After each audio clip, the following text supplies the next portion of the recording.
പിതാവിൻ്റെയും പുത്രൻ്റെയും പരിശുദ്ധ റൂഹായുടെയും നാമത്തിൽ ആമേൻ. കർത്താവിൽ പ്രിയമുള്ളവരെ, നമ്മൾ കഴിഞ്ഞ വീഡിയോയിൽ അബ്രഹാത്തിൻ്റെയും ലോത്തിൻ്റെയും സമ്പത്തുകൾ വീതം വയ്ക്കുന്ന ഭാഗം വായിച്ചായിരുന്നു. 13-ാം അധ്യായം, ഉൽപ്പത്തി 13.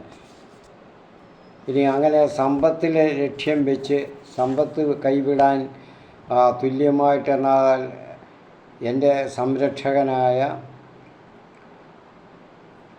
പിതാവിന് അബ്രഹാമിനും കൂടെ ഇരിക്കട്ടെ പങ്ക്, അല്ലെ തുല്യമായിട്ട് വീതിക്കാം എന്നൊന്നും ലോത്തിന് തോന്നിയില്ല. കൈവിടാൻ കഴിയാതെ അതുകൊണ്ട് സന്തോഷത്തോടെ അത്രയും സമ്പത്ത് കൊണ്ട് മുഴുവനും വീണ്ടും സമ്പത്ത് കൂട്ടുന്നതിന് വേണ്ടി ആർത്തി പിടിച്ച് പോയതാണ്. സമ്പൽ സമൃദ്ധമായിട്ടുള്ള ദേശം നോക്കി, ഫലഭൂയിഷ്ടമായിട്ടുള്ള ദേശങ്ങൾ നോക്കി പോയതാണ്. അവിടെ പോയിട്ട് സമ്പത്ത് കൈവിടാൻ മടി കാണിച്ച, അങ്ങനെ തോന്നാത്ത, സമ്പത്തിനോട് സന്തോഷവും ആനന്ദവും തോന്നിയ ലോത്തിനും കുടുംബത്തിനും വസ്തുവകൾക്കും തൻ്റെ ജനതയ്ക്കും പറ്റിയ അബദ്ധങ്ങൾ, വളരെ ദാരുണമായ അത്യാഹിതങ്ങളൊക്കെ സംഭവിച്ചപ്പോൾ ഒരുപക്ഷെ ലോത്ത് ചിന്തിച്ചിരിക്കാം. അപ്പം അതാണ് നമ്മളിവിടെ കാണുന്നത്. അബ്രഹാം അപ്പോഴെല്ലാം വിട്ടുകൊടുത്തു. അബ്രഹാം മുഴുവനും നിനക്ക് ഇഷ്ടമുള്ളത് മൊത്തം എടുത്തു, അങ്ങോട്ടോ ഇങ്ങോട്ടോ എവിടെയാണ് നിനക്ക് പോകുന്നത്, ഏത് ദിക്കിലേക്കായാലും അങ്ങോട്ട് പോയിക്കോ, കാണുന്നതെല്ലാം ദേശമെല്ലാം നിനക്കുള്ളതാണ്, എനിക്കുമുള്ളതാണ്, നീ എടുക്കുന്നതിൻ്റെ ബാക്കിയെ മതി, ഞാൻ അങ്ങോട്ട് പോയിക്കൊള്ളാം. അപ്പോൾ അങ്ങനെ പോയി. അപ്പോൾ ഇന്ന് നമ്മളുടെ ഒരു പ്രതിരൂപമാണ് ഇന്നത്തെ ജനതയുടെ ഈ ലോത്ത്, അബ്രഹാമിൻ്റെ സഹോദരൻ്റെ പുത്രൻ. നമ്മളിതല്ലേ ആരെങ്കിലും എപ്പോഴെങ്കിലും സമ്പത്ത് വിട്ടുകൊടുക്കാൻ നമ്മൾ തയ്യാറാകുമോ? ഇച്ചിരി കുറയാൻ നമുക്ക് സാധിക്കത്തില്ല. അപ്പോൾ അതാണ് ഇവിടെ നമ്മൾ 13-ാം അധ്യായത്തിൽ കണ്ടത്. ഇവിടെ 14-ാം അധ്യായത്തിൽ കാണുന്നത് നമുക്ക് ലോത്ത് പോയ സ്ഥലത്ത് നിന്ന് അവിടെ ആ ദേശം മറ്റ് 4 രാജാക്കന്മാർ ചേർന്ന് ആക്രമിക്കുകയാണ്. ആക്രമിച്ചപ്പോൾ അവിടെ ആക്രമിച്ച് കീഴടക്കുന്നു, അവിടുത്തെ സമ്പത്തുകളെല്ലാം കൊണ്ടുപോകുന്നു, ജനങ്ങളെല്ലാം അടിമകളാക്കുന്നു. അന്നത്തെ രീതി അതാണ്. അവിടെയുള്ള ജനതകളെ, സ്ത്രീ ജനങ്ങളെ, കുട്ടികൾ എല്ലാവരെയും കൂടെ ഉൾപ്പെടെയാണ്. അപ്പോൾ അതാണ് ഇവിടെ ലോത്തിനും സംഭവിച്ചത്. അദ്ദേഹം ഒരിക്കലും ഇങ്ങനെ വരുമെന്ന് ചിന്തിച്ചുകൊണ്ടല്ല. നമുക്കങ്ങനെ ചിന്തിക്കാൻ ധനാർത്തി പിടിച്ചാൽ, സമ്പത്തിനോടുള്ള ആർത്തി, വ്യഗ്രത ഉണ്ടായിക്കഴിഞ്ഞാൽ അത് പിന്നെ മറ്റൊന്നും ചിന്തിക്കാനുള്ള ഒരു യുക്തി, ബുദ്ധി, വിവരങ്ങൾ ഇതൊന്നും നമുക്കുണ്ടാകത്തില്ല. അതാണ് ഇവിടെ സംഭവിച്ചത്. ഇന്നത്തെ നമ്മുടെ സമൂഹവും ഇത് തന്നെയാണ്. അങ്ങനെ പോയ സ്ഥലത്ത് അവർക്ക് അപകടം പതിയിരിക്കുന്നുണ്ടോ എന്നുള്ളത് അറിഞ്ഞുകൂടാ. പണ്ട് ഒരു കവിതയിൽ നമ്മൾ പഠിക്കുന്ന കാലത്ത് പഠിച്ചിട്ടുണ്ട്, ഉപായത്തിൽ അപായമെന്നും പറഞ്ഞ്. നമ്മളൊരു ഉപായം ചെയ്യുമ്പോൾ അതുകൊണ്ട് തിരിച്ച് അപായം കൂടി നമുക്കുണ്ടാവുമോ, അതിൻ്റെ പരിണത ഫലം, ഇതിൻ്റെ എന്തായിരിക്കും ഉപായം, അല്ലെങ്കിൽ നമ്മൾ ഉപയോഗിക്കുന്ന നമ്മുടെ ബുദ്ധിയുടെ പരിണത ഫലം എന്തായിരിക്കും, ഇങ്ങനെ ഒരു അവശേഷിപ്പ് അതിന് പിന്നെ അല്ലെങ്കിൽ ഒരു പിന്തുടർച്ച ഉണ്ടാകുമോ എന്നുള്ളത് ചിന്തിക്കാൻ കഴിയത്തില്ല. കാരണം സമ്പത്താണ് കൺമുൻപിൽ മൊത്തവും, ഹൃദയം മൊത്തവും അതാണ്. നമ്മുടെ ബോധതലങ്ങളെല്ലാം പറഞ്ഞിരിക്കുകയാണ്. ഇന്ന് നമ്മളും അങ്ങനെ സമ്പത്തിന് വേണ്ടി പരക്കം പാഞ്ഞ് ഓടുന്ന ഒരു തലമുറയാണ് ഇന്നത്തെ തലമുറ. ഇന്ന് ജീവിച്ചിരിക്കുന്ന അവരുടെ മക്കൾ, ആ തലമുറയും അങ്ങനെ തന്നെ. ഇനി വരാൻ പോകുന്നവരെയും അങ്ങനെയാണ്, അടുത്ത തലമുറയും അങ്ങനെയാണ്. ഇപ്പോഴും കുഞ്ഞിലെ നമ്മൾ പരിശീലിപ്പിച്ചു വരുന്നത്, അല്ല ദൈവത്തിൻ്റെ ചിന്തയിലല്ല. ഇടയ്ക്ക് ഞാൻ ഈ ഇടയ്ക്കൊന്ന് സംസാരിക്കാൻ, ഈ കഴിഞ്ഞ ദിവസം സംസാരിച്ചപ്പോൾ പള്ളിയിൽ പ്രഭാത പ്രാർത്ഥനയ്ക്കൊക്കെ വരണമെന്ന് പറഞ്ഞപ്പോൾ അദ്ദേഹം പറഞ്ഞത്, ആ മനുഷ്യൻ പറഞ്ഞത് എന്താണ്, വളരെ ചേരുന്നപ്പോഴുള്ള പരിചയമാണ്, അപ്പോഴിപ്പോഴും ഇതാണ്, വളരെ പല രാജ്യങ്ങളിലും പലയിടത്തും പോയി ജോലികളൊക്കെ ചെയ്ത് ജീവിക്കുന്നു, പലയിടത്തും പോയിട്ടുണ്ട്, മിക്കവാറുള്ള രാജ്യങ്ങളെല്ലാം പോകുന്നു.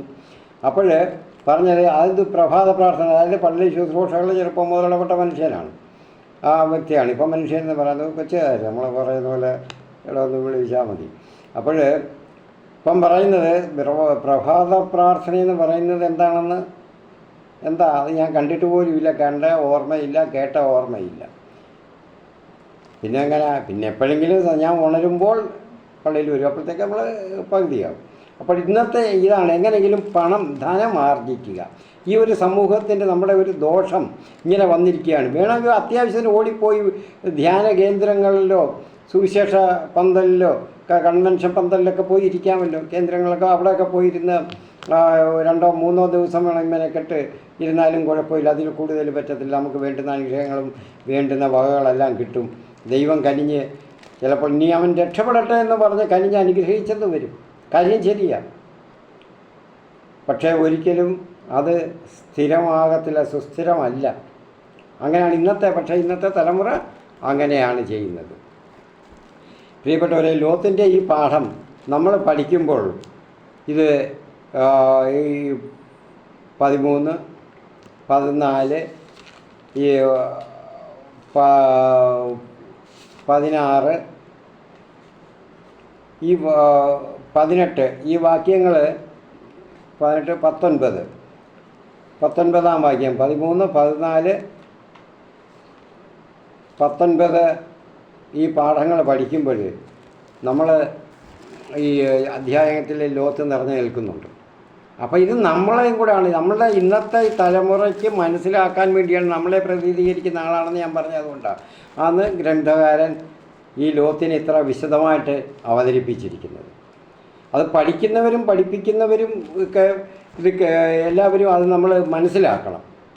നമ്മളിതിൽ നിന്ന് എന്താണ് മനസ്സിലാക്കേണ്ടത് എന്നുള്ളതാണ് നമ്മൾ ചിന്തിക്കേണ്ടത്. നമ്മളുടെ ഇന്നത്തെ തലമുറയുടെ പ്രതീകം തന്നെയാണ് ഇന്നത്തെ കാലഘട്ടത്തിൻ്റെ ഈ ജനങ്ങളുടെ ദൈവത്തെ നോക്കി ലോത്ത് പോയില്ല.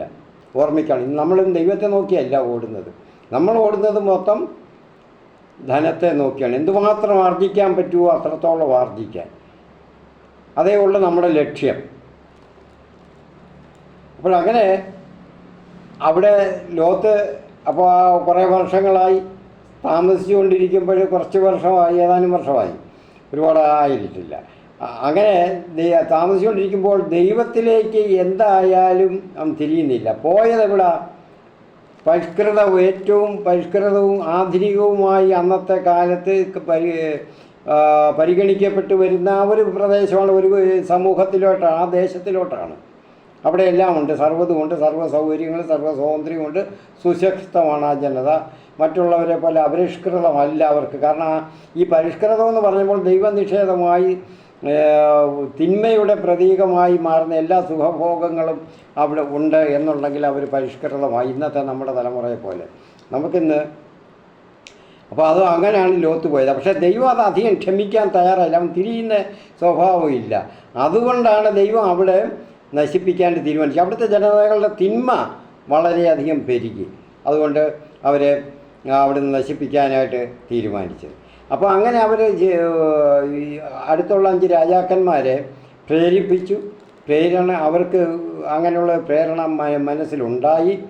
അതവർ വന്ന് ആക്രമിച്ചു. അപ്പോൾ ലോത്തിനെ അവർ പിടിച്ചുകൊണ്ട് പോയി, ആക്രമിച്ച് കീഴടക്കി അങ്ങനെ പിടിച്ചുകൊണ്ട് പോകുന്ന ആ ഒരു സംഭവമാണ് നമ്മൾ കാണുന്നത്. അപ്പോൾ ഇങ്ങനെ കൊണ്ടുപോകുമ്പോൾ അവിടുന്ന് ലോത്തിൻ്റെ സർവ്വതും സ്വത്തുക്കൾ, ആടുമാടുകളെല്ലാം കൂടെ ഉള്ള ജനങ്ങളെയും എല്ലാവരെയും കൂടെ കൊണ്ടുപോയി. സ്ത്രീജനങ്ങളെയും കുഞ്ഞുങ്ങളെയും എല്ലാവരെയും കൊണ്ടുപോകുമ്പോൾ ഒരാൾ രക്ഷപ്പെട്ട് വന്ന അബ്രാമിനോട് പറഞ്ഞു, പിതാവേ, ഇതാണ്ട് യജമാനെ ലോത്തിനെ സഹോദരനെയും കൊണ്ടുപോയിട്ടുണ്ട്. അവിടെ ഇങ്ങനെ വന്ന് നടന്ന വിവരണങ്ങളെല്ലാം പറഞ്ഞു. അപ്പോൾ ഒരാളെ ദൈവം അവിടെ വിട്ടു അവശേഷിപ്പിച്ചു. ഇത് നമ്മളുടെ ഈ ഇന്നത്തെ ആ സമൂഹത്തിന് അത് തന്നെ, അതിനാണ് ഞാൻ പറഞ്ഞത്, ദൈവം അത് നമ്മളെ പഠിപ്പിക്കാൻ വേണ്ടിയുള്ളതാണ്. ഒരാളെ അവശേഷിപ്പിച്ചത് ഇവിടെ അബ്രാമിനുള്ളൊരു പരീക്ഷണമാണ്. എന്താണ് ചെയ്യാൻ പോകുന്നത് അബ്രാം? നീതിമാനായ മനുഷ്യനാണെന്നാണ് ദൈവം കണക്കാക്കുന്നത്. ദൈവത്തിൻ്റെ സ്നേഹിതനാണെന്നാണ് കണക്കാക്കുന്നത് അബ്രാം. അപ്പോൾ എന്താണ് ചെയ്യുന്നതിനുള്ളൊരു പരീക്ഷണം? ഇവിടെ ഉൽപ്പത്തി 4-ാം അധ്യായത്തിൽ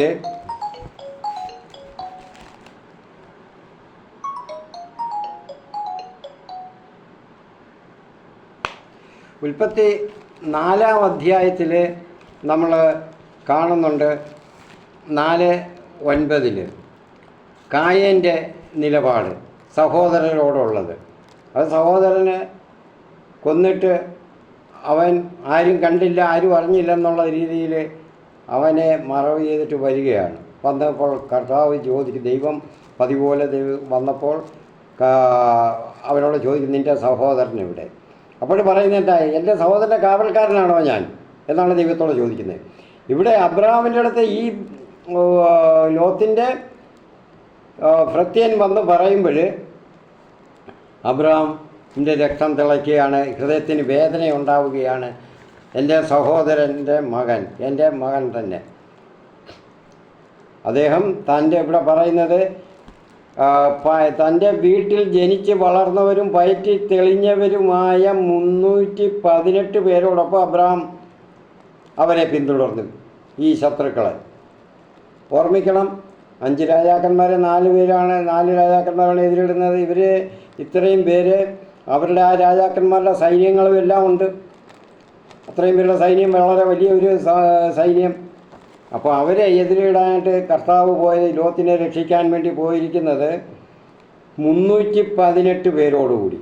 ഈ 318 പേരോടും കൂടി അവിടെ പോയിട്ട് എന്ത് ചെയ്യാൻ നമ്മൾ വിചാരിക്കും. പക്ഷേ ഇവിടെ കർത്താവാണ് അബ്രഹാം കർത്താവിൻ്റെ വിശ്വസ്തനാണ്, കർത്താവിൻ്റെ സ്നേഹിതനാണ്. അപ്പോൾ അവിടെ ചെയ്യേണ്ടുന്നത് ചെയ്യാൻ കർത്താവ് ബാധ്യസ്ഥനാണ്, അത് ചെയ്യും.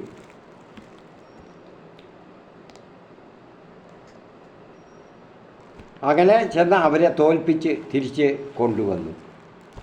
അപ്പോൾ കാരണം അവിടെ അബ്രഹാം അത്രയും പേര് വലിയ ഒരു വീരപുരുഷനായിട്ടാണ് അവിടെ വരുന്നത്. അപ്പോൾ ഇവിടെ അങ്ങനെ വന്നപ്പോൾ അദ്ദേഹത്തെ സ്വീകരിക്കാനായിട്ട് തിരിച്ച് മറ്റ് രാജാക്കന്മാരെല്ലാം തിരികെ വരികയാണ്. വന്നു അദ്ദേഹത്തെ സ്വീകരിച്ച് സാലേം ഇപ്പം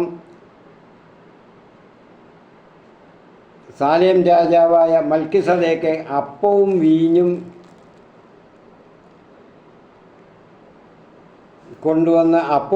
കൊണ്ടുവന്നു അദ്ദേഹത്തെ സ്വീകരിക്കാനായിട്ട്, ആശീർവദിക്കാനായിട്ട്. ഈ മൽക്കിസദേക്ക് എന്ന് പറയുന്നത് ആരാ? സോദോം രാജാവ് അദ്ദേഹത്തെ സ്വീകരിക്കാനായിട്ട് വന്നു, സ്വീകരിച്ചു തൻ്റെ കൂടെ. കാരണം എല്ലാവർക്കും രക്ഷയായി വന്നത് അബ്രഹാമിൻ്റെ ഈ 318 പേരാണ് 10,000ങ്ങളെ തുരത്തി ഈ വിജയം കൊടുത്തത്. അതിരിക്കട്ടെ, നമുക്ക് പിന്നെ അത് നമുക്ക് പറയാം. ഈ മൽക്കിസദേക്ക് എന്ന് പറയുന്നത് നമ്മുടെ കർത്താവായ യേശുക്രിസ്തുവിൻ്റെ ഒരു സാദൃശ്യമാണ് എന്നാണ് വിശുദ്ധ പൗലോസ് അദ്ദേഹം എബ്രായർക്ക് എഴുതിയ ലേഖനത്തിൽ 7-ാം അധ്യായത്തിൽ പറയുന്നത്. അവൻ ദൈവപുത്രനായ യേശുക്രിസ്തുവിന് സദർശനും എന്നേക്കും പുരോഹിതനുമാണ്. ഈ ഇവിടെ പറയുന്നുണ്ട്, ഈ അവൻ സാലേം രാജാവായ മൽക്കിസദേക്ക് അപ്പവും വീഞ്ഞും കൊണ്ടുവന്നു. അവൻ അത്യുന്നതനായ ദൈവത്തിൻ്റെ പുരോഹിതനായിരുന്നു അവൻ. അവിടെ ആദ്യം വന്നോ എവിടെ നിന്നാണ് ഏതാണെന്നൊന്നും പറയുന്നില്ല. സാലേം എന്ന് പറയുമ്പോൾ നമുക്ക് ജെറുസലേം എന്ന് നമുക്ക് മനസ്സിലാക്കാം. അപ്പോൾ ജെറുസലേമിൽ അന്നുണ്ടായിരുന്ന യെബൂസ്യരാണ്. അപ്പോൾ അവിടുത്തെ ദൈവത്തിൻ്റെ നിത്യ പുരോഹിതനാണ്, ഇന്നത്തേക്കുള്ള പുരോഹിതനാണ്. അതിൻ്റെ പിന്നെയുള്ള കാര്യങ്ങളൊന്നും പറയുന്നില്ല. അതാണ് ക്രിസ്തുവിൻ്റെ സാദൃശ്യം ആണ് അവിടെ ഒരു പ്രോട്ടോടൈപ്പാണ് അവിടെ കാണിക്കുന്നത് മൽക്കിസദേക്കിനെ പറ്റി. എന്നിട്ട് അവിടെ അബ്രഹാമിനെ ആശീർവദിക്കുകയാണ്. എന്നിട്ട് പറയുന്നത് അതാണ് നമുക്ക് ശ്രദ്ധേയമായിട്ട് നമുക്ക് അറിയേണ്ടുന്നത്. അബ്രഹാമിനെ ആശീർവദിച്ചുകൊണ്ട് പറഞ്ഞു, ആകാശത്തിൻ്റെ ഭൂമിയുടെ നാഥനായ അത്യുന്നത ദൈവത്തിൻ്റെ കൃപാകടാക്ഷം നിൻ്റെ മേലുണ്ടാകട്ടെ. ശത്രുക്കളെ നിൻ്റെ കയ്യിൽ ഏൽപ്പിച്ച അത്യുന്നത ദൈവം അനുഗ്രഹീതൻ. അപ്പോൾ ശത്രുക്കളെ നിൻ്റെ കയ്യിൽ ഏൽപ്പിച്ച അത്യുന്നത ദൈവം അനുഗ്രഹീതൻ എന്നാണ്. അപ്പോൾ ആരാണ് ശത്രുക്കളെ കയ്യിൽ ഏൽപ്പിച്ചത്? അബ്രഹാമിൻ്റെ വീരപരാക്രമമാണോ? 318 ശൂരന്മാരായ പോരാളികളാണോ ഈ 10,000 ഉള്ള സേനകളെ തോൽപ്പിച്ച് രാജാക്കന്മാരെയൊക്കെ തോൽപ്പിച്ചത്? അല്ല. അപ്പം നമുക്ക് പഴയ നിയമം അതുപോലെ തന്നെ പോകുമ്പോൾ സഖറിയയുടെ പുസ്തകത്തിൽ കാണുന്നുണ്ട് 4-ാം അധ്യായത്തിൽ 6-ാമത്തെ വാക്യത്തിൽ പറയുന്നുണ്ട്, സൈന്യ ബലത്താലല്ല കരബലത്താലുമല്ല എൻ്റെ ആത്മാവിനാലാണ് ഇത് നടക്കുന്നത്. എന്നാൽ അവിടെ പറഞ്ഞ ദേവാലയ നിർമ്മാണം ആ കുന്നുകളും മലകളും എല്ലാം ശരിയാക്കി വേണം ദേവാലയ നിർമ്മാണത്തിന്. അത് നടക്കുമോ ഇല്ലയോ എന്ന് അത് ആശങ്കപ്പെടേണ്ടുന്ന കാര്യമില്ല. ആശങ്കപ്പെടുമ്പോഴുള്ള ആ അവസ്ഥയാണ് അപ്പോഴുള്ള ആണ് പറയുന്നത്. ഇനിയും ഇത് എന്തുകൊണ്ട് ഇത് അബ്രഹാമിന് ഇങ്ങനെ നടന്നു എന്നുള്ള അബ്രഹാമിന് മനസ്സിലായി ആ വിജയം ദൈവത്തിൻ്റേതാണെന്നുള്ളത്. അപ്പം ദൈവത്തിൻ്റെ ആത്മാവ് അവിടെ പ്രവർത്തിച്ചതുകൊണ്ടാണ് അത് പറ്റിയത്. നമ്മൾക്ക് ഇതുപോലുള്ള ആപത്തുകൾ ഒരുപാട് കാര്യങ്ങൾ വരുമ്പോൾ നമ്മൾ അതിൻ്റെ പ്രതിസന്ധികളെയൊക്കെ നമ്മൾ തരണം ചെയ്ത് ജീവിച്ചു എന്ന് വരും, മുന്നോട്ട് പോയി വിജയകരമായിട്ട്. അത് നമ്മുടെ കഴിവാണെന്നാണ് നമ്മൾ ഇന്ന് എപ്പോഴും ചിന്തിക്കുന്നത്. നമ്മുടെ കഴിവല്ല പ്രിയപ്പെട്ടവരെ, നമ്മുടെയല്ല, ദൈവത്തിൻ്റെ കഴിവാണ്. ദൈവത്തിൻ്റെ ദാനം ദൈവം നമ്മുടെ കൂടെ ഉണ്ടായിട്ടാണ്. ദൈവം നമ്മൾക്ക് അങ്ങനെ ഒരു അവസരം തന്നിട്ടാണ് ദൈവത്തിൻ്റെ കഴിവ് ഉപയോഗിച്ച് നമ്മളത് നേടുന്നതിന്. അത് നമ്മൾ ചിന്തിക്കുന്നില്ല. അങ്ങനെ നേടുമ്പോൾ അതിൽ നിന്ന് നമ്മൾ പിന്തിരിയും മറ്റ് തിന്മകളിൽ നിന്ന് എന്നുള്ള ഒരു ആഗ്രഹം ദൈവത്തിനുണ്ട്. ആ ഒരു പരീക്ഷണമാണ് അപ്പോൾ കർത്താവ് ഇവിടെ കാണുന്ന കായനിൽ കണ്ട സ്വഭാവമല്ല ഇവിടെ അബ്രഹാമിൽ കാണുന്നത്. ആ പരീക്ഷണം അബ്രഹാം വിജയിച്ചു. നമ്മുടെ സഹോദരൻ്റെ കാവൽക്കാരനാണ് നമ്മൾ ഓരോരുത്തരും തന്നെ. കാരണം ഏകോദര ഭാവേനയാണ് മറ്റുള്ളവരെ കാണേണ്ടുന്നത്. നമ്മൾ എല്ലാവരെയും നമ്മുടെ കൺമുൻപിൽ കാണുന്ന ആരെയായാലും അത് ആരായാലും ശരി തന്നെ, ഏത് ജാതി മതസ്ഥരായാലും ശരി തന്നെ. കർത്താവ് പറയുന്നുണ്ട്, അന്യമതസ്ഥർ നിങ്ങളെ പരദേശികളെന്നും പറഞ്ഞ് ആരെയും നിങ്ങൾ തള്ളിക്കളയരുത്, അനാദരിക്കരുത്, അവഗണിക്കരുത്, നിന്ദിക്കരുത്. അവരെയെല്ലാം നിങ്ങളെപ്പോലെ തന്നെ നിങ്ങൾ കരുതണം. എന്നുകൊണ്ട് അവരുടെ ആചാരങ്ങളിലും അവരുടെ മതത്തിലും കയറി പോകാനല്ല, അവരോട് ഇടപെടാനല്ല, അങ്ങനെയുള്ള കാര്യമല്ല. ഇടപെടുന്ന മനുഷ്യർ എന്നുള്ള നിലയിൽ ദൈവത്തിൻ്റെ സൃഷ്ടി, ദൈവത്തിൻ്റെ മക്കൾ, നമ്മളും ദൈവത്തിൻ്റെ സൃഷ്ടികളാണ്. ഏകോദര ഭാവേനയാണ് നമ്മൾ ഇടപെടേണ്ടത്. അപ്പോൾ നമ്മളാരാ? ദൈവമാണ് പിതാവാകുന്നത്, സൃഷ്ടികർത്താവ്, ദൈവം പിതാവ്, നമ്മൾ മക്കളും. അപ്പോൾ അവരും നമ്മുടെ സഹോദരങ്ങളായി വരുന്നത് അങ്ങനെയാണ്. ദൈവത്തിൻ്റെ മക്കളെന്നുള്ള നിലയിൽ നമുക്ക് സഹോദരങ്ങളാണ്. അപ്പോൾ അങ്ങനെയുള്ളവരെ, മറ്റുള്ളവരെ നമ്മളങ്ങനെ നിസ്സാരമായിട്ടും അവഗണനയോടും കാണുന്നവരുണ്ട് അല്ലേ? നമ്മൾക്ക് ഇന്ന് ഇപ്പോൾ നമ്മുടെ സമൂഹത്തിലുണ്ട്. നമ്മളെ ഇവിടെ ചില മറ്റ് മതക്കാർ, നമ്മൾ ആരെങ്കിലും കുറേ പേര് ഭീകരരുണ്ടായിരിക്കാം. എല്ലാ മതത്തിലും ഉണ്ട്, അങ്ങനെ മറ്റു മതങ്ങളിലെല്ലാം ഉണ്ട്. ഹൈന്ദവ മതത്തിൽ ഇന്ന് കുറച്ച് ഭീകരർ വന്നാണ് ഇന്ത്യയിൽ, വടക്കേ ഇന്ത്യയിലെല്ലാം ക്രിസ്ത്യാനികൾക്കെതിരെ, ദൈവവിശ്വാസികൾക്കെതിരെ പ്രവർത്തനം നടത്തുന്ന ഓരോ സേനകൾ എന്നുള്ള നിലയിൽ ഓരോ പേരിൽ ഇറങ്ങി പുറപ്പെട്ടു. അവർ ആ മതവിശ്വാസികളല്ല അവർ. അതുകൊണ്ടാണ് അവർക്ക് ഭീകര പ്രവർത്തനങ്ങൾ നടത്താൻ സാധിക്കുന്നത്, മറ്റുള്ളവരുടെ മേൽ തിന്മ പ്രവർത്തിക്കാൻ സാധിക്കുന്നത്. അല്ലെങ്കിൽ അവർ മതം പഠിച്ചിരുന്നെങ്കിൽ അവരത് ചെയ്യുകയില്ല. ഇനിയും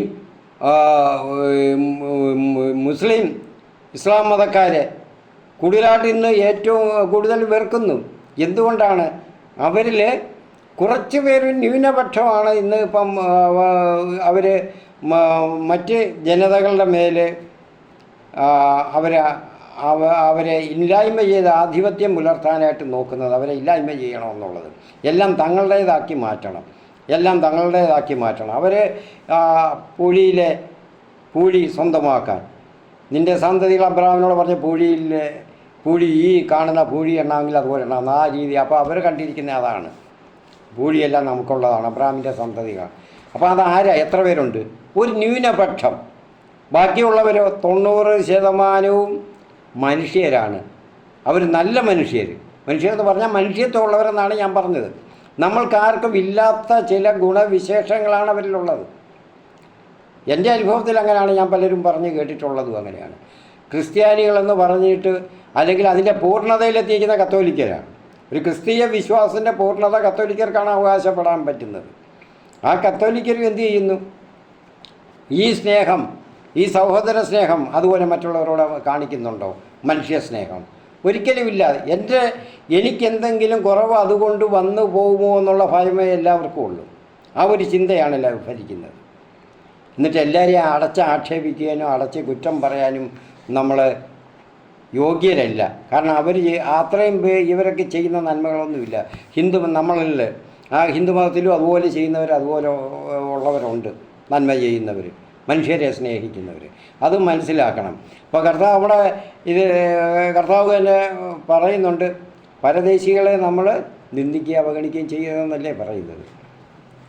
അപ്പോൾ മറ്റുള്ളവരെ അതുപോലെ നമ്മൾ സ്നേഹിക്കണം. ഇസ്രായേൽ ജനത്തെ ഞാൻ കഴിഞ്ഞ വീഡിയോയിൽ ഞാൻ പറഞ്ഞു തോന്നുന്നു, ഇസ്രായേൽ എന്നുള്ള ഒരു ജനതയെ കർത്താവ് ആ ദേശം കൊടുത്ത് അനുഗ്രഹിച്ചത് അതിനാണ്. അത് വിശദമായിട്ട് ഇനി അടുത്ത പഠിക്കുമ്പോൾ നമ്മൾ മനസ്സിലാക്കാം. അപ്പോൾ അബ്രഹാം സമ്പത്തിനോടും ഇവിടെ ആർത്തിയൊന്നും കാണിക്കുന്നില്ല. അപ്പോൾ എന്നിട്ട് എന്ത് ചെയ്തു? ഈ മൽക്കിസദേക്കിന് തനിക്ക് കിട്ടിയ എല്ലാത്തിൻ്റെയും ദശാംശം അവിടെ നിന്ന് കൊടുത്തു. ആരാ? പുരോഹിതനായതുകൊണ്ട്. അത്യുന്നതനായ ദൈവത്തിൻ്റെ പുരോഹിതനായതുകൊണ്ട്. അപ്പോൾ മൽക്കിസദേക്ക് പറഞ്ഞു കൊടുത്തു, ഇത് നിൻ്റെ സൈന്യത്തിൻ്റെയും കരബലത്താലോ ബുദ്ധിയിലോ ഒന്നുമല്ല ഇത് നേടിയത്, കർത്താവിൻ്റെ ആത്മാവലാണ്.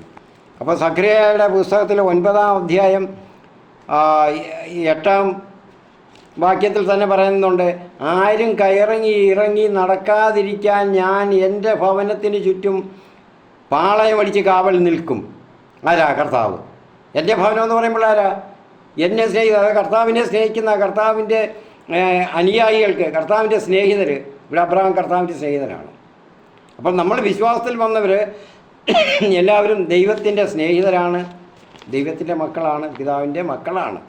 അപ്പോഴവിടെ കാവൽ നിൽക്കുമെന്നാണ്. പാളയത്തിന് ചുറ്റും, ഭവനത്തിന് ചുറ്റുപാടും കർത്താവ് അവിടെ കാവൽ നിൽക്കുമെന്നാണ് സഖറിയ 9-ാം അധ്യായത്തിൽ 8-ാം വാക്യത്തിൽ പറയുന്നത്. പാളയം അടിച്ച് അവിടെ നിൽക്കും.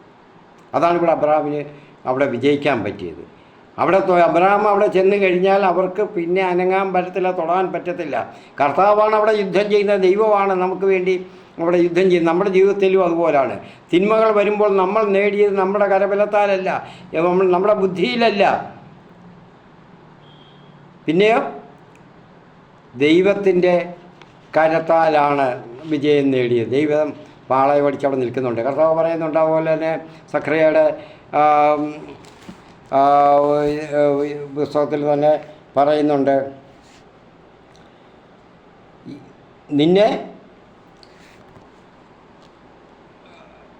നിന്നെ തൊടുന്നവൻ എൻ്റെ കണ്ണിൻ്റെ കൃഷ്ണമണിയിലാണ് തൊടുന്നത്.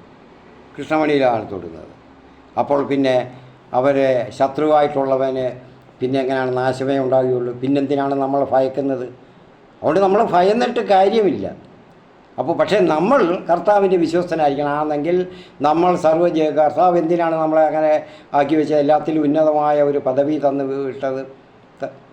കർത്താവിൻ്റെ ദൈവജനം, കർത്താവിൻ്റെ മക്കൾ, ദൈവത്തിൻ്റെ മക്കൾ എന്നുള്ള പദവി, അത് മറ്റുള്ളവരെ എല്ലാവരെയും ഇതുപോലെ കാണുന്നതാണ്. ഇതാണെങ്കിൽ ഇസ്രായേലിനും പറ്റിയത്.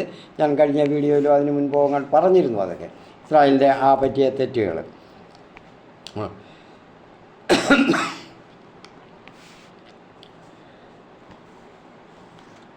അതുപോലെ അവിടെ അബ്രഹാം പറയുന്നുണ്ട്, സർവ്വ സ്വത്തുക്കളും എടുക്കാൻ സോദോം രാജാവ് അബ്രഹാമിനോട് പറഞ്ഞു, എന്തുവാ, ഈ ആളുകളെ മാത്രം എനിക്ക് വിട്ടുതരിക, ഈ യുദ്ധത്തിൽ പിടിച്ചവരെ അടിമകളായിട്ട് കൊണ്ടുപോവുക, സമ്പത്തെല്ലാം എടുത്തുകൊള്ളുക. ഇവിടെയും കർത്താവ് ഇതൊക്കെ അതാ ദൈവം പ്രേരണ കൊടുത്തതാണ്. കർത്താവിനെ അബ്രഹാമിനെ പരീക്ഷിക്കുകയാണ്. അപ്പോൾ പറഞ്ഞ എന്താണ് അബ്രഹാം പറയുന്നത്? ഞാൻ കർത്താവിൻ്റെ മുൻപിൽ ആകാശത്തിൻ്റെയും ഭൂമിയുടെയും സൃഷ്ടാവായ അത്യുന്നത ദൈവത്തിൻ്റെ മുൻപിൽ ശപഥം ചെയ്യുന്നു, നിങ്ങളുടേതായ ഒരു ചരടോ ചെരുപ്പിൻ്റെ ഒരു വാറോ പോലും എനിക്ക് വേണ്ട, ഒരു വകയും എനിക്ക് വേണ്ട. എൻ്റെ കൂടെ വന്നവർക്കുള്ള ചിലവ് അവരുടെ കാര്യങ്ങൾ മാത്രം നോക്കിയാൽ മതി. ഈ യുദ്ധത്തിന് വന്ന 318 പേര് മറ്റ് രാജാക്കന്മാർ, അവരുടെ കാര്യം മാത്രം മതി. അവരോടും പറഞ്ഞതാണ്, സോദോം രാജാവിനോട്, കൂട്ടുകാരനായ സോദോം രാജാവിനോടും പറഞ്ഞതാണ്. അപ്പോൾ ഇവിടെ കർത്താവ് അപ്പോൾ ഏത് വിധത്തിലായാലും അത് പരീക്ഷണം നടക്കുമ്പോൾ നമ്മുടെയും ജീവിതത്തിൽ ഇതെല്ലാം ഉണ്ടാകും. ഇപ്പം നമ്മളൊക്കെ ചെയ്യുന്നത് എങ്ങനെ? ഒരാടിന് ഒരു പച്ചില കണ്ടാൽ അത് ചാടി കടിക്കാൻ പോയി നീട്ടിയാൽ അത് കൂടെ നടക്കും. അത് തന്നെയാണ് നമുക്കും പറ്റുന്നത്. സാത്താൻ നമ്മളെ പ്രലോഭിപ്പിക്കുമ്പോൾ, സമ്പത്ത് കാണിച്ച് പ്രലോഭിപ്പിക്കുമ്പോൾ നമ്മളവിടെ പോകും, ആ കൂട്ടത്തിൽ പോകും. എങ്ങനെയെങ്കിലും അത് കിട്ടിയാൽ മതി എന്നുള്ള ഒരു ചിന്തയാണ് നമ്മളെ ഇന്ന് ഇന്നത്തെ തലമുറയെ ഭരിക്കുന്നത്. അത് നമ്മൾ മനസ്സിലാക്കണം. അതനുസരിച്ച് വേണം നമ്മൾ നമ്മുടെ ജീവിതം കരുപിടിപ്പിക്കാൻ. മുന്നോട്ടുള്ള ജീവിതം നമ്മൾ ദൈവജനമാണെന്ന് മറ്റുള്ളവർ അറിയണം. ഈ ദൈവം, ഈ ജനതയുടെ അല്ലെങ്കിൽ ഈ മനുഷ്യൻ്റെ ദൈവം അത്യുന്നതനാണ്.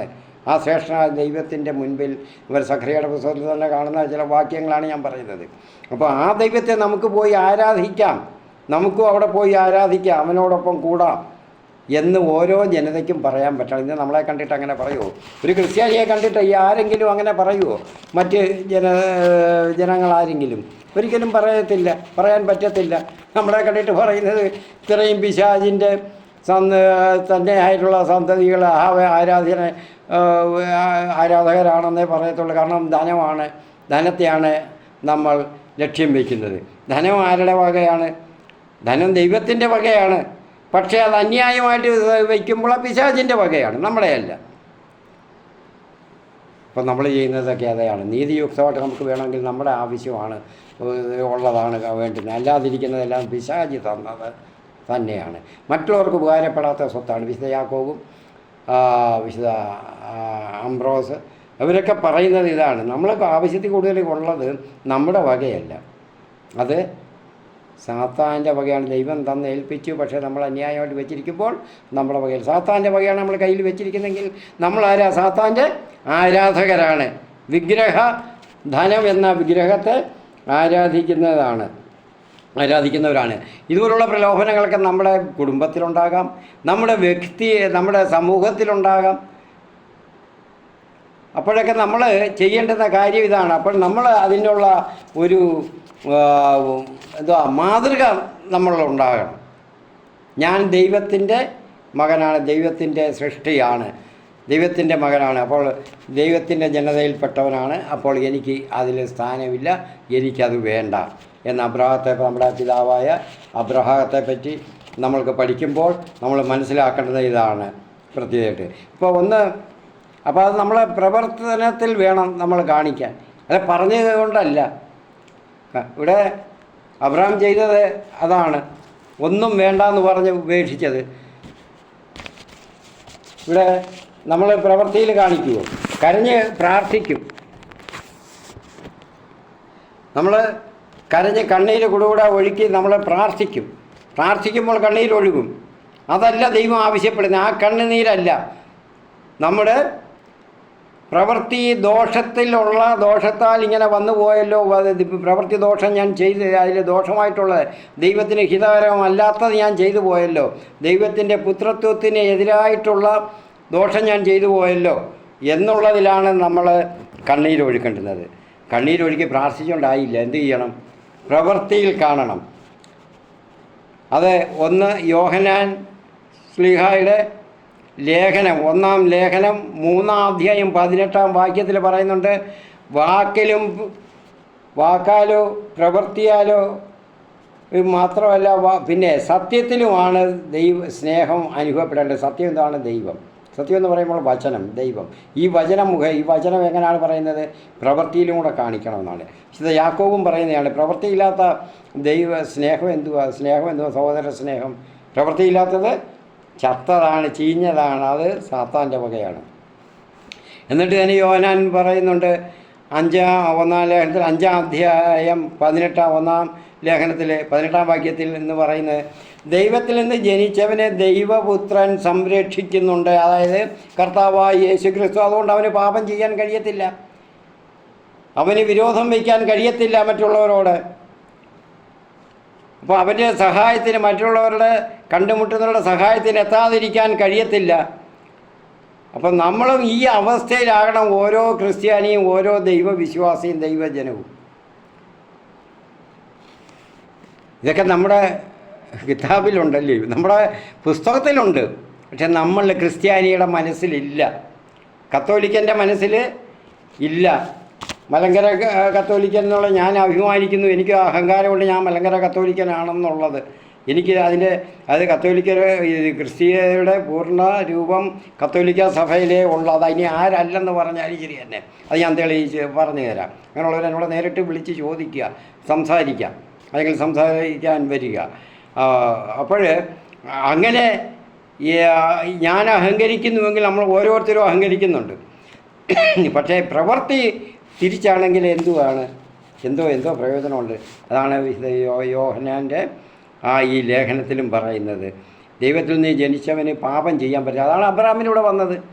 അബ്രഹാം ദൈവത്തിൻ്റെ ഉറ്റ സ്നേഹിതനായി മാറി, വിശ്വസ്തനായി മാറി.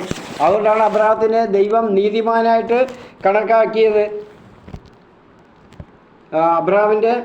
അവൻ കർത്താവിൽ വിശ്വസിച്ചു, അവിടുന്ന് അത് അവന് നീതീകരണമായി കണക്കാക്കി. അബ്രഹാമിൻ്റെ കാര്യത്തിൽ ഇവിടെ വിശുദ്ധ പുസ്തകത്തിൽ പറയുന്നത് അതാണ്. പ്രിയപ്പെട്ടവരെ, നമ്മളെപ്പറ്റിയും കർത്താവിൻ്റെ ദൈവദൂതന്മാരുടെ മുൻപിൽ തന്നെ പറയണം. അവൻ നീതിമാനാണ്, എന്നോട് നീതിയായിട്ടാണ് നിന്നത്, അവൻ്റെ എല്ലാം അനീതിയില്ല. അല്ലെങ്കിൽ നമുക്ക് സ്വർഗഭാഗ്യമല്ല കിട്ടുന്നത്. അത് മനസ്സിലാക്കണം പ്രിയപ്പെട്ടവരെ. ഇന്നത്തെ നമ്മുടെ വീഡിയോയുടെ ലെങ്ത് കൂടി പോകും. അതുകൊണ്ട് ഞാൻ ഇതിനെപ്പറ്റി കൂടുതലായിട്ട് വിശദീകരിക്കുന്നില്ല.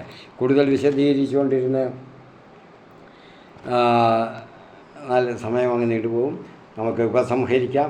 ഇത് നമ്മൾ പറഞ്ഞ വാക്യം ലോത്തിൽ നിന്ന് പഠിക്കാനുള്ള കാര്യം പറഞ്ഞു, അബ്രഹാമിൽ നിന്ന് പഠിക്കാനുള്ള കാര്യങ്ങൾ പറഞ്ഞു.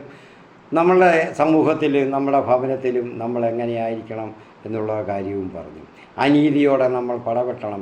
ഒരു സുവിശേഷകൻ എന്ന് പറയുമ്പോൾ അനീതിയോടെ പടവെട്ടുന്നവനായിരിക്കണം. അവിടെ പോയി കലാപം ഉണ്ടാക്കാനല്ല പടവെട്ടുക എന്ന് പറഞ്ഞാൽ, സംസാരിക്കാനെങ്കിലും അത് ചൂണ്ടിക്കാണിക്കാനെങ്കിലും കഴിവുള്ളവരായിരിക്കണം. അല്ലാത്തവൻ സുവിശേഷകനല്ല. ആ പറയുന്ന സുവിശേഷം പൂർണ്ണവും അല്ല. സുവിശേഷം പൂർണ്ണമാകണമെങ്കിൽ അവൻ്റെ പ്രവൃത്തിയിൽ ഉണ്ടായിരിക്കണം. അത് നമുക്ക് ഉപസംഹരിക്കാം. കർത്താവ് പരിശുദ്ധാത്മാവ് അതിന് നമുക്ക് ശക്തി പകരട്ടെ എന്ന് നമുക്ക് ഞാൻ ആശംസിക്കുകയും ചെയ്യുന്നു, പ്രാർത്ഥിക്കുകയും ചെയ്യും. നമുക്ക് പ്രാർത്ഥനയോടുകൂടി അങ്ങനെ നമുക്ക് ഉപസംഹരിക്കാം. പിതാവിൻ്റെയും പുത്രൻ്റെയും പരിശുദ്ധ റൂഹായുടെയും നാമത്തിൽ ആമേൻ.